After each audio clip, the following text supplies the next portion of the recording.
시편 32편 말씀 가지고 하나님께서 용서하시고 가려주시는 자가 복이 있다라는 제목으로 함께 은혜를 나누고자 합니다. 우선 시편 32편이 어떤 시인지 알아야 합니다. 다윗이 밧세바와 간음을 하고 그 남편 우리아를 죽게 한 죄를 용서받고 쓴 것이 시편 32편이라고 합니다. 다윗이 간음하고 살인까지 했을 때 하나님께서는 처벌하시기보다는 나단 선지자를 통해서 그 죄를 깨닫게 하셨습니다. 다윗이 회개했을 때 그 잘못을 용서해 주시고 부끄러운 죄도 덮어주신 겁니다. 다윗이 잘한 것은 하나도 없습니다. 한 것이 있다면 죄를 지적받았을 때 회개하고 하나님 앞에 용서를 구한 것뿐입니다. 모든 죄를 하나님 앞에 고백하고 하나님의 처분에 맡긴 것입니다. 다윗은 그러한 죄 때문에 뼈가 녹고 몸이 마른 풀처럼 말라가는 고통 중에 있었습니다. 그런 상황에서 하나님께 죄를 고백하자 하나님께서 용서해 주신 것입니다. 그때 터져나오는 기쁨을 참지 못하고 사람들에게 그 하나님을 자랑하며 함께 용서받고 함께 찬양하자고 권고하고 있는 내용입니다. 우리도 이 시편을 보면서 우리 자신이 하나님 앞에 죄를 고백할 뿐만 아니라 다른 사람에게도 함께 그런 기쁨을 나누자고 해야 합니다. 이 시편을 통해서 우리는 어떻게 해야 모두 함께 복 있는 자가 될지 생각해 보도록 하겠습니다. 1절부터 5절에 보면 죄를 고백하는 자에게 복을 주시는 하나님이 나옵니다. 이 시편에서 다윗은 죄를 주님께 고백하고 용서받는 것이 지혜이고 그것이 복 있는 삶이라고 말을 합니다. 특별히 다윗은 세 가지 죄를 용서받은 사람은 복이 있다고 말합니다. 그 첫 번째 죄는 개역에서는 허물이라고 번역했고 세 번역에서는 거역한 죄라고 번역한 말입니다. 특별히 하나님을 등지고 돌아서서 하나님의 죄를 거역한 것이기 때문에 세 번역의 번역이 훨씬 정확하게 잘 되어 있습니다. 이러한 죄를 용서받은 사람은 복이 있다고 했습니다. 이 세상의 왕을 거역하고 등을 눌리면 뭐라고 합니까? 그걸 보고 반역이라고 하죠. 대역죄, 사극을 많이 보셨군요. 그런 사람들은 죽는다는 것을 다윗은 누구보다 잘 압니다. 왜냐하면 다윗 자신이 이스라엘의 왕이었기 때문입니다. 그런데 만왕의 왕이시고 만군의 주이시며 온 천하 만물을 지으신 창조주 하나님을 거역하고 등을 돌린 죄는 100번 죽어도 부족한 죄입니다. 그런데 다윗은 그러한 죄를 용서받았기 때문에 그런 죄를 용서받은 사람은 복이 있다라고 한 것입니다. 용서받았다는 말은요, 번쩍 들어서 다른 곳으로 옮겼다는 뜻입니다. 하나님을 거역한 죄는 반드시 죽을 죄라는 것을 모두가 다 압니다. 그래서 하나님께서는 그 죄를 번쩍 들어서 아예 안 보이는 곳에다가 치워버리셨다는 뜻입니다. 그래서 그 죄의 흔적조차도 남지 않았기 때문에 아무도 볼 수 없는 것입니다. 그 놀라운 하나님의 용서에 감격하여 하나님을 거역한 그 죄를 용서받은 사람은 복이 있다라고 한 것입니다. 두 번째 죄는 세 번역에서 허물이라고 했고 개역에서 죄라고 번역한 죄입니다. 하나님께서 지키라고 한 법을 위반한 것입니다.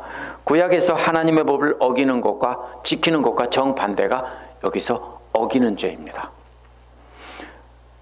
하나님께 삿대질하고 돌아서는 것이 대역죄, 반역죄. 첫 번째 죄라면 하나님의 길을 벗어나서 제멋대로 가면서 하지 말라고 한 것을 하는 것이 바로 이 두 번째 죄입니다. 두 번째 죄는 죽을 죄는 아니지만 사람들 앞에 부끄러운 죄입니다.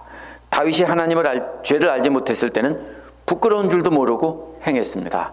그런데 죄를 깨닫고 나니까 그 죄가 부끄러운 것입니다. 이미 사람들은 손가락질하며 비웃고 있습니다. 이 죄는 옮겨지지 않고 그 죄를 기억하게 하는 기념물이 되어서 그대로 남아 있습니다. 다만 하나님께서 가려주셔서 보이지 않는다고 했습니다. 이러한 죄는 하나님을 대적한 죄가 아니라 또 사람들에게 피해를 끼친 죄가 아니라 다만 사람들의 입방아에 오르는 부끄러운 죄입니다. 마치 시장이나 백화점에서 많은 사람 보는 앞에서 벌거벗고 있다면 누구에게 피해를 물론 눈 버린 죄는 있죠. 하지만 그것은 특별히 남에게 피해를 끼친 죄는 아닙니다. 다만 부끄러움을 당하는 것입니다. 그런데 그런 죄인을 하나님께서 그 옷자락으로 감싸주시고 그 품에 안아주셔서 다른 사람이 보지 못하게 해주시는 것이 이 두 번째 죄입니다. 그래서 하나님께서 그 옷자락으로 가려주셨기 때문에 사람들은 더 이상 그 죄를 보지 못하고 입방아에 올리지 못합니다. 두 번째 죄인 부끄러운 행동을 용서하신 것은 죄가 사라진 것은 아닙니다. 하나님과 죄를 지은 당사자만 알게 하고 가려주신 겁니다. 세 번째 죄는 세 번역에서 죄 없는 자로, 개역에서는 마음에 간사함이 없다라고 번역한 죄입니다. 개역이 훨씬 잘 번역했습니다. 이 말은 원어의 의미는 구부러졌다는 의미이기 때문입니다. 하나님의 법을 지키는 척하지만 사실은 하나님의 법 자체를 구부려 놓았습니다. 그래 놓고 구부려 놓은 법을 지키고 지켰다라고 하는 겁니다. 이런 죄는 두 번째 죄보다 훨씬 고단수의 죄이고 많은 사람들은 죄가 아니라고 생각하는 죄입니다. 이는 하나님의 뜻을 존중할 마음이 없기 때문에 하나님의 법을 구부려 놓고 자신은 잘 지켰다라고 하는 것입니다. 세 번째 죄는 복음서에서 바리새파 사람들이 주로 짓던 죄입니다. 하나님 말씀의 본래 뜻과는 달리 자신들에게 유리하게 해석하여 가르치면서 자신들은 잘 지킨다고 했던 죄입니다. 마가복음 7장 10절에서 12절에서 예수께서 바리새파 사람들에게 부모를 공경하지 않으면서 하나님께 드리는 예물이라고 하면 된다고 가르친 것을 책망한 것이 바로 하나님의 말씀을 구부려 놓은 죄입니다. 또 10장 2절 9절에서 이혼 증서를 써주면서 아내를 버려도 된다고 가르치던 죄를 책망하신 것이 바로 하나님의 말씀을 구부려 놓은 예인 것입니다. 두 번째 죄는 사람들 앞에서 명백하게 드러나거나 부끄러움을 당하는 죄는 아닙니다. 사람들은 여전히 거룩하다라고 생각합니다. 사람들은 사실 그가 죄를 지었는지도 모릅니다. 그러한 죄는 그가 하나님의 명령을 살짝 구부려 놓았다는 것을 하나님만 아십니다. 왜냐하면 이런 죄들은 대부분 마음속으로 짓는 죄들이기 때문입니다. 그렇기 때문에 이러한 죄는 깨닫고 회개했다고 해도 하나님께서 가르쳐주실 필요가 없습니다. 그렇기 때문에 하나님께서는 아시면서도 그러한 죄를 생각지도 않는다라는 말로 용서해 주신 겁니다. 하나님께서 기억만 안 하시면 그 죄는 아무데도 없는 죄입니다. 성경에서 이 세 가지 죄를 연속적으로 나열하면 항상 그 논리를 찾아라입니다. 다윗은 사람들 보기에 중한 죄에서 점점 약한 죄 순으로 늘어놓았습니다. 하지만 하나님 앞에서 있어서는 죄가 점점 더 고단수로 변해가는 장면입니다. 하나님을 거역한 죄는 사람들 보기에 가장 중한 죄이지만 사실은 하나님 편에서는 가장 죄의 초보자들입니다. 하나님을 거역하고 있다가 하나님께 돌아서기만 하면 하나님의 자녀가 되고 용서해 주시기 때문입니다. 그 다음에 뻔뻔한 사람들은 신경도 안 쓰지만 죄의 중급자들 정도는, 경건한 사람들은 부끄럽다고 느끼는 죄입니다. 대부분 마음속으로 짓는 죄이기 때문입니다. 이런 것은 마음속으로 짓는 게 아니라 사람들 앞에 부끄럽다라고 느끼는 죄입니다. 이것은 하나님께서 가려주심으로 용서해 주십니다. 죄의 최고 고단수들이 짓는 죄는 하나님만이 아는 죄이고 마음속으로 몰래 짓는 죄들입니다. 하나님께서 생각지도 않고 않는다고 해서 용서해 준 죄입니다. 뭐가 제일 나쁜 죄입니까? 사람들은 하나님을 거역한 죄가 제일 나쁘다라고 합니다. 그러나 사실은 사람들을 속이고 하나님도 속이면서 거룩한 척하면서 하나님의 법을 살짝 구부려 놓아서 자기는 잘 지키고 있다라고 마음속으로만 죄를 짓는 것, 그것이 하나님 앞에서는 가장 고단수의 죄이고 가증한 죄입니다. 그런데 하나님께서는 모든 것을 다 아시고 책망하셨습니다. 이러한 죄를 다 용서받는 복은 회개하는 자가 누리는 복입니다. 다윗이 회개하는 장면이 3절에 나옵니다. 다윗이 입 다물고 그러한 죄를 하나님 앞에 고백하지 않았을 때는 자신의 신음소리로 인해서 뼈가 녹아내렸다고 했습니다. 노인이 되면 뼈가 약해지는데 자신의 신음소리로 인해서 뼈가 다 녹아내릴 만큼 큰 고통이었다는 것입니다. 죄를 짓고 극심한 죄책감에 시달리는 장면을 내 뼈가 다 녹아내리는 것 같다. 뼈가 아프다 못해서 다 녹아서 없어지는 것처럼 고통스럽다는 뜻입니다. 단단한 뼈가 녹아내리는 것 같은 고통을 느낄 때 하나님께서 밤낮 당신의 손으로 자신을 짓눌렀다는 것입니다. 그래서 녹아내린 뼈를 짓누르면 어떻게 됩니까? 마른 행주를 짜듯이 물기까지 다 빠졌다는 겁니다. 그래서 다 빠지고 나면 뭐처럼 됩니까? 사막에서 여름 가물에 말라 죽은 풀처럼 물 한 방울도 없이 말라버린 것처럼 되었다라고 말하고 있습니다. 다윗이 이렇게 비유적으로 말하는 걸 생각해야 됩니다.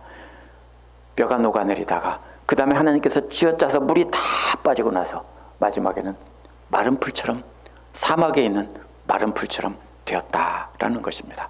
이것이 죄책감으로 시달리던 자신의 고통을 말한 것입니다. 다윗이 죄를 짓고 나서 그 죄책감으로 이렇게 큰 고통을 겪었다는 것입니다. 하나님을 믿고 하나님의 앞에 서 있다는 것을 알기 때문에 겪는 고통입니다. 하나님을 모르고 뻔뻔한 사람들은 이러한 고통을 모릅니다. 하나님께서 자신을 짓눌러 짜는 것과 같은 그 고통을 느꼈습니다. 하나님을 인정하지 않는 사람들은 이러한 죄책감이나 고통 자체가 없습니다. 그러나 다윗은 항상 하나님 앞에 서 있던 사람이기에 하나님 앞에서 죄를 털어놓겠다라고 한 것입니다. 그랬더니 주님께서는 자신의 죄를 다 용서해 줬다는 겁니다. 죄를 지었을 때 다윗처럼 죄인인 줄 깨닫는 것이 회개의 시작입니다. 다윗이 죄를 3단계로 말한 것은 회개도 역시 3단계라는 뜻입니다. 명백한 죄부터 회개하기 시작하여 경건한 사람들만 아는 죄를 드러내놓고 마지막에는 아무도 모르는 죄까지 다 꺼내놨다는 겁니다. 가진 거 다 내놓으면 먼저 손에 들고 있는 분명히 보이는 걸 내놔야 되겠죠. 그렇죠? 팔찌 같은 거 뭐 이런 거. 그 다음에 사람들이 보는 거 다 내놓고 마지막에는 뭐예요? 주머니 속까지 까뒤집어서 탈탈 털어놓는 장면입니다. 회개는 그렇게 하는 겁니다. 명백한 죄에서부터 사람들이 보고 얼레꼴레하는 죄에서 마지막에는 아무도 모르는 속에 숨은 죄까지 다 털어놓는 것입니다.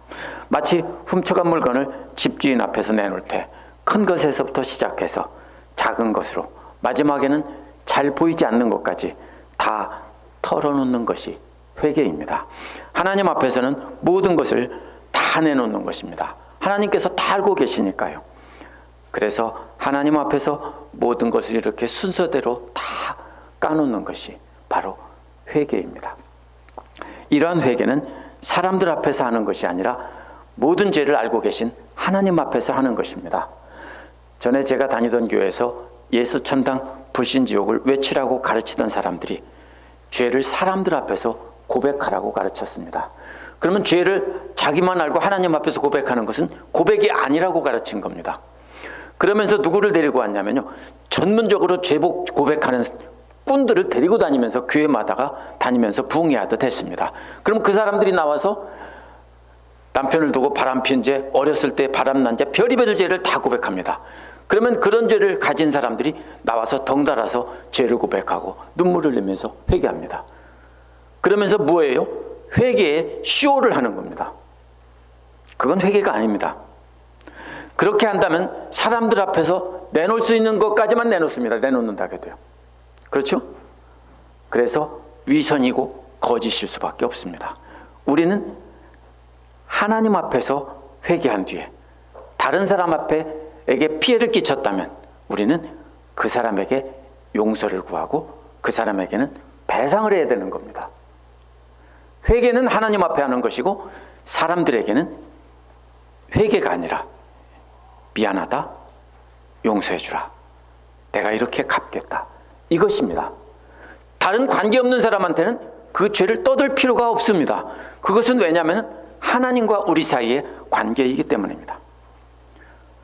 모든 사람 앞에서 말만 하고 가십거리를 만든 뒤에 회개했다고 면죄부를 주는 것은 잘못된 것입니다. 그렇게 사람들 앞에서 얘기한 사람들은요, 나중에 나 고백했어 하고서는 뻔뻔하게 그냥 삽니다. 맞아요? 잘못됐습니다. 회개는 그렇게 하는 게 아닙니다. 하나님 앞에서 다 털어놓는 것입니다. 하나님을 등지고 돌아서서 자기 마음대로 행동하며 사는 사람들은 마치 그 댐에 가두어놓은 물이 점점 수위가 높아지는 것과 같습니다. 한국에서 수자원 공사 다니는 사람들이 하는 일이요, 물 수위를 측정해서 예상하는 겁니다. 왜냐하면 물이 자원이기 때문입니다. 근데 어느 정도까지 높아지면은 괜찮은데요, 홍수가 난다라고 하면, 장마철이다 하면은 물을 다 빼야 됩니다. 이때 안 빼면 어떻게 되냐면요, 댐이 넘쳐서 터져버립니다. 마치 그런 것과 같습니다. 댐에다가 가둬두는 죄의 양이 점점 많아져서 마지막에는 터져버립니다. 그러면 완전히 망가져버립니다. 그런데 하나님 앞에 그 죄를, 가지고 있던 죄를 계속 흘려서 내놓으면 하나님께서는 그 안에 가득 차 있던 죄까지 다 옮겨주신다고 했습니다. 그러한 회개를 하면 하나님으로부터 흘러나오는 생명의 말씀과 사랑의 시냇물로 날마다 그 심령을 적셔서 결실하게 하는 것입니다. 같은 물인 것 같지만 죄라는 물은 차 있으면 차 있을수록 우리에게 부담을 주고 죄책감을 들게 하다가 터져버리게 해서 멸망하게 하는 겁니다. 그러나 하나님께서 공급해 주시는 생명수의 말씀은 우리를 살려서 복 있는 자가 되게 하는 것입니다. 그러므로 시냇가에 심은 나무처럼 복 있는 자가 되느냐, 아니면 말라 비틀어져 있다가 홍수에 떠내려가는 자가 되느냐 하는 것은 하나님 앞에 죄를 고백하느냐, 아니면 죄를 숨기고 간직하느냐, 그 차이인 것입니다. 6절부터 10절에서는 죄를 고백하는 자들에게 기쁨을 주시는 하나님이 나옵니다. 죄를 고백하지 않은 것이 마치 댐에서 물이 하나도 흘러나오지 않는 것과도 같은 것입니다. 위선입니다. 왜 그렇습니까? 거룩한 척하다가 계속 자기의 모든 죄를 감춰놓고 있습니다. 그러면 그 사람은 여름 가물에 말라 죽은 불처럼 되어버립니다. 고백하지 않은 죄의 압력은 점점 늘어나 댐이 터질 지경에 이르는데, 이 상태에서 죄를 고백하지 않으면 한꺼번에 터진 물은 자신뿐 아니라 주변 사람들까지 다 쓸고 가서 멸망케 하는 그런 것이 됩니다. 만약 하나님 앞에 고백하고 그 죄를 쏟아 놓았더라면 그는 모든 죄를 비우고 하나님께서 주시는 생명을 살리는 물로 날마다 마셨을 것입니다. 다윗은 자신의 죄를 고백하고 나서 다 용서받아 터질 것 같은 압력이 사라진 것 같은 경험을 한 것입니다. 그래서 용서받은 기쁨으로 다른 경건한 사람들을 위해 기도한다고 했습니다. 자신뿐 아니라 모든 경건한 사람들이 고난을 받을 때 기도하게 해달라는 겁니다. 고난을 받을 때라는 말은요, 주님을 발견할 때라는 뜻입니다. 고난 중에 주님을 발견하고 주님께 기도하면 모두가 자신처럼 복을 누리게 된다고 하는 것입니다. 그러면 댐이 터져서 홍수가 범람할지라도 주님이 발견하면 기도하는 사람들은 그 홍수가 미치지 못하도록 주님께서 건져주신다라는 뜻입니다. 왜냐하면 주님께서는 댐이 터진 순간에라도 회개하면 그 순간에도 떠내려가지 않게 하고 주님께서는 얼른 건져서 살려주신다는 것이 이 다윗이 20편에서 말하는 비유입니다. 그렇게 주님께서 죄를 가져가신 은혜를 경험한 사람들이 노래한 것이 7절입니다. 먼저 세 번역은 주님을 피난처라고 했고, 개역은 은신처라고 했는데요, 이것은 그렇게 회개한 자를, 마지막 순간에 회개한 자입니다. 이미 제가 댐이 터졌다고 하지만 사실은 이스라엘에서는 댐이 터지는 것이 아니라 우기에 갑자기 비와서 와디에 댐이 터진 것처럼 물이 쏟아지는 것을 말합니다. 그 순간에라도 회개하면 주님께서 얼른 숨겨주신다는 겁니다. 하나님께서 죄를 가져가시자 뜻을 이루지 못한 사탄의 세력들은 분노해서 직접 죽이려고 합니다. 그때 대적들이 경건한 자들을 찾지 못하도록 숨겨주신다는 뜻입니다. 이것은 군사용어로 말하면 은폐라고 합니다. 또 재난에서 지켜준다는 말은 숨겨준다는 말보다 한 단계 올라간 것입니다. 이것은 사탄의 세력들이 발견하고 활을 쏘며 직접 공격하는 겁니다. 이때는 하나님께서 방패가 되셔서 막아주신다는 겁니다. 군사용어로 말하면 엄패라고 합니다. 그 결과 세 번역은 나는 소리 높여 주님의 구원을 노래합니다 했는데 구원의 합창이 자신을 둘러싼다는 말입니다. 성가대가요, 구원의 합창을 부르는 성가대가 자신을 가득 둘러싼다는 것입니다. 무슨 뜻입니까? 전쟁에서 완전히 승리한 것입니다. 다윗 혼자만 승리의 찬양을 부르는 것이 아니라 다윗이 말한 경건한 사람들 모두가 다 함께 합창으로 하나님을 찬양하고 있다는 것입니다.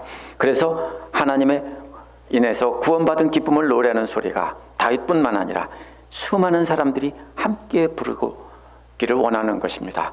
자신과 함께 구원받은 모든 경건한 자들이 함께 부르는 장엄한 합창이 울리게 해주십시오라고 하는 겁니다.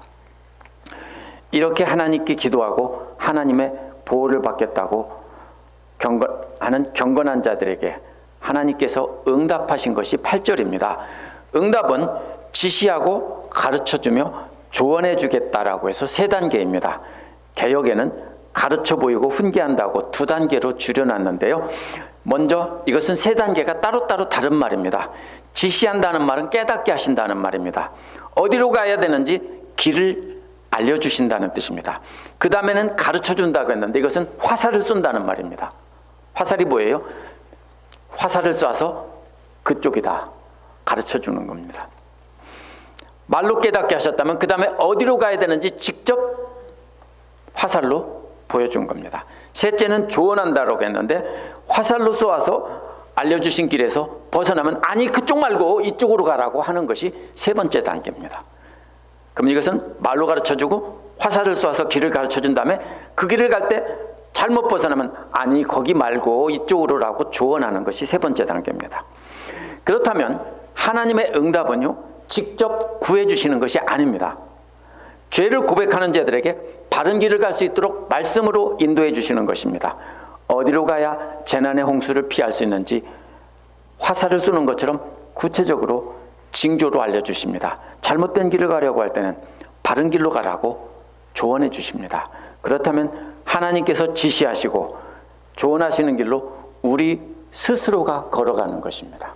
그래도 말을 듣지 않으면 뭐라고 하냐 경고를 합니다. 노새처럼 된다는 게 9절입니다. 그래도 안 들으면 노새처럼 된다고요. 하나님께 순종하며 말씀으로 인도해 주는 그 길을 따라서 자발적으로 기쁨으로 따라가는 것이 기쁨으로 따라가는 것입니다. 그런데 억지로나 두려워서 순종한다면 재갈과 굴레를 씌워서 강제로 끌고 가는 말이나 노새와 같은 사람이라는 뜻입니다.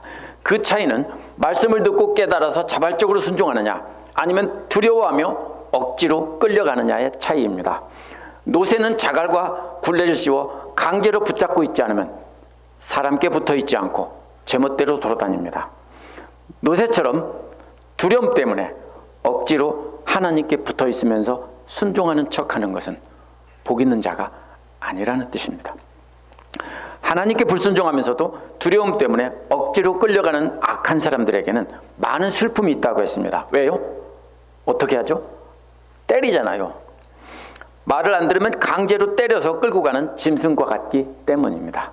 그러나 주님을 의지하는 사람은 한결같은 사랑을 경험한다는 것입니다. 그것은 잘했다는 뜻이 아닙니다. 한결같은 사랑은 잘못했는데 또 용서받고 또 용서받고 또 용서받는다는 뜻입니다. 왜요? 주님 앞에 계속 고백을 하니까. 그래서 그 사랑을 경험한다는 뜻입니다. 차이는 죄를 지었느냐 안 지었느냐가 아닙니다. 차이는 하나님을 의지하고 고백하느냐 아니면 제 고집대로 살아가느냐라는 차이입니다. 하나님 앞에 죄를 고백하고 자발적으로 순종하면 하나님께서는 한없이 용서해 준다는 것이 바로 한결같은 사랑입니다. 이 시편의 결론은요, 모두 함께 합창으로 하나님을 찬양하자는 것입니다. 의인들이란 하나님께서 인도하시는 바른 길을 따라가는 것을 행동으로 옮기는 사람들입니다. 정직한 사람들이란 거짓 없는 마음을 가진 모든 사람을 말합니다. 그러면 앞에서 말한 대로 모든 죄를 하나님 앞에 숨김없이 고백하는 사람을 말합니다. 그렇다면 행동으로 마음으로 하나님 기뻐하시는 길을 가는 사람이 하나님께서 인도하시고 보호하실 것이니까 기뻐하고 즐거워하라는 것입니다. 여기서 자세히 보지 않으면 놓치기 쉬운 점이 하나가 있습니다.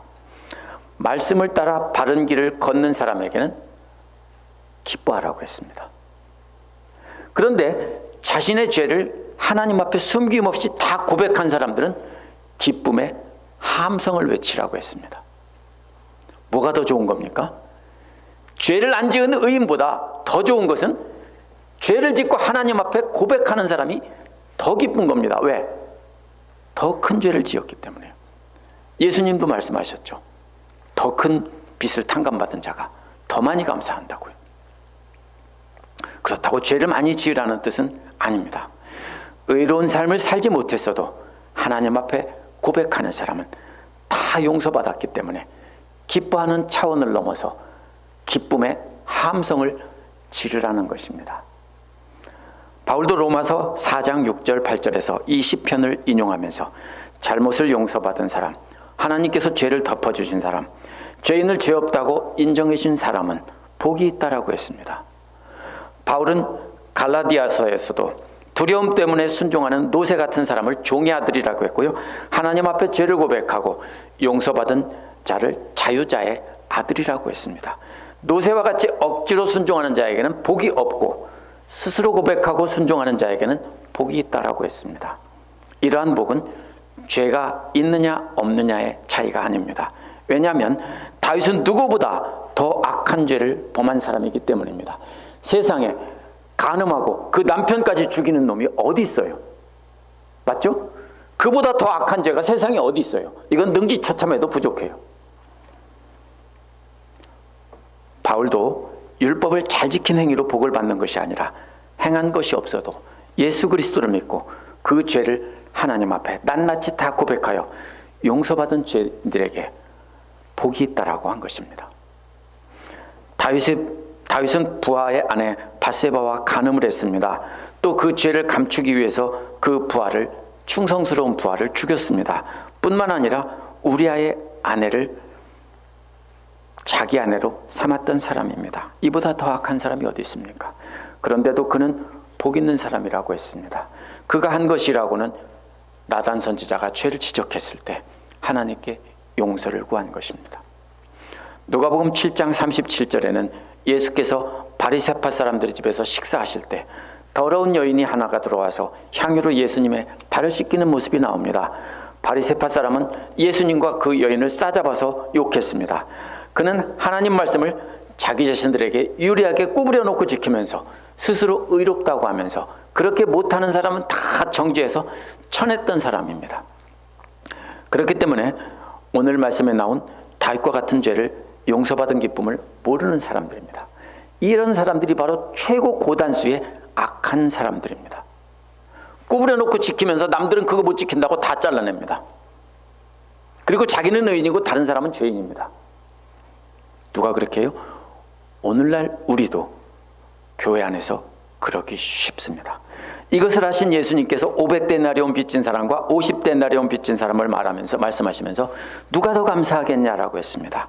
이 여인은 500데나리온 용서받은 기쁨을 누리는 중이었고 바리새파 사람은 50데나리온을 용서받고도 당연하다고 생각하는 사람이었습니다.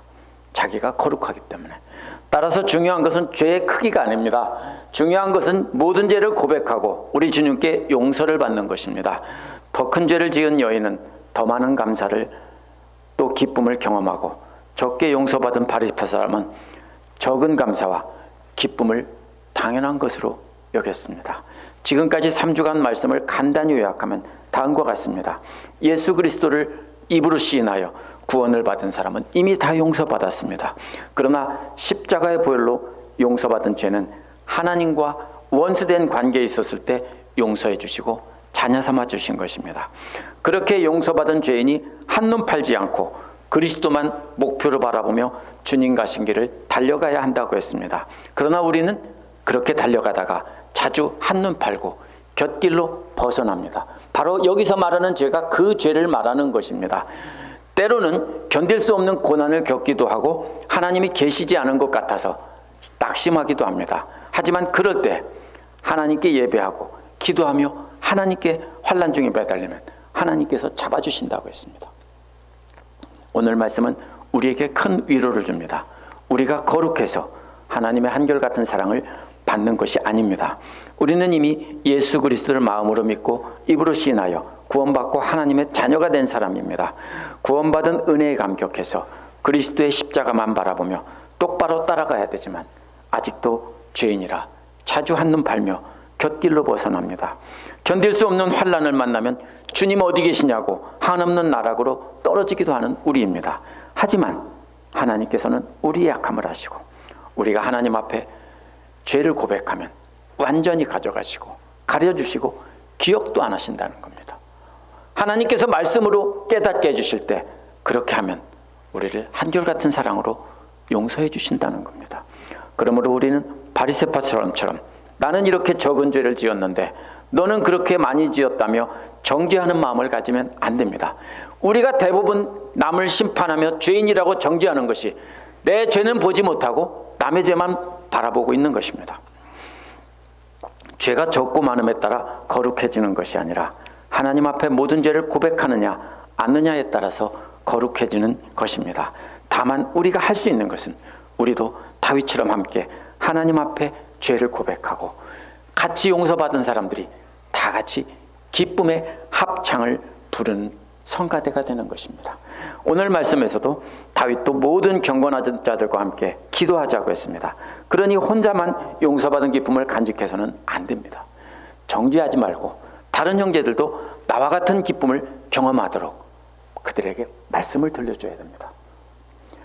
그렇게 하려면 우리가 어떻게 용서받았고 기쁨을 얻었는지 함께 또 나누어야 됩니다. 죄를 지적하는 것으로는 절대로 진정한 회개를 하게 할 수 없습니다. 함께 하나님 말씀 배우고 그 말씀을 통해서 각자가 깨달음을 얻어야 합니다. 그 은혜를 나눠야 됩니다. 그래서 모두가 자발적으로 노세가 아니라 자발적으로 하나님께 용서받은 죄인으로 우리가 회개하고 따라가야 됩니다. 모두 함께 자발적으로 하나님께 순종해서 기쁨의 합창과 기쁨의 함성이 우리 교회 안에 가득 차게 해야 합니다. 그것이 하나님께서 용서해 주시고 가려주신 죄인들이 누릴 복입니다. 기도하겠습니다.